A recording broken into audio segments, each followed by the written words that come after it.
தமிழகத்தில் முதுபெரும் தலைவர் ஐயா நல்லக்கண்ணு அவர்களுடைய மறைவு தமிழகத்தில் உள்ள அனைவருக்கும் மிகப்பெரிய ஒரு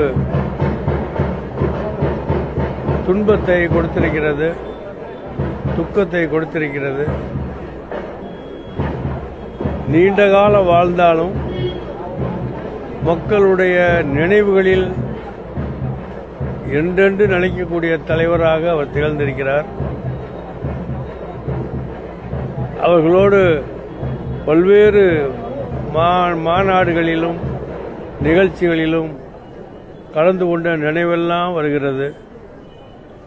நல்லக்கண்ணு ஐயா அவர்கள் தமிழ் மக்களுடைய இதயங்களில் வீற்றிருந்தக்கூடிய நல்லவராகத்தான் திகழ்ந்திருக்கிறார்.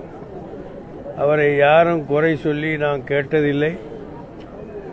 பயணங்கள் போகிற நேரத்திலும் கூட, மாநாடுகளிலே பங்கேற்கிற நேரத்தில் கூட அந்த பெரிய மனிதரை பார்க்கும்போது ஏதோ ஆன்மீகவாதிகளாக உள்ளவர்கள் எப்படி இறை பக்தியில் மூழ்குவார்களோ அது மாதிரி அவரை பார்த்தவுடனே இதயங்கள் எல்லாம் பூரிக்கக்கூடிய வகையில்தான் அவர் பேச்சும் இருந்தது, அவருடைய நடவடிக்கை இருந்தது, அவருடைய எல்லா நினைவுகளும் இருந்தது. அப்படிப்பட்ட ஒரு நல்ல உயர்ந்த சிறந்த தகைசால் தமிழரை நாம் இழந்திருக்கிறோம்.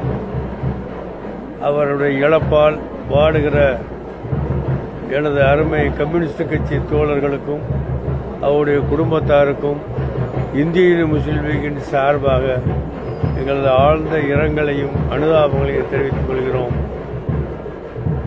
அவரை பின்பற்றி அவர் எப்படி எல்லா மக்களுக்கும் நல்லவராக இருந்தாரோ அதுதான் தமிழ்நாட்டுடைய பண்பு. அந்த பாரம்பரியம், அந்த பண்பாடு, அந்த தமிழ் நெறி தொடர்ந்து நீடிக்க எல்லாமுள்ள இறைவனிடத்திலே நான் பிரார்த்திக்கிறேன். நன்றி, வணக்கம், சலாம்.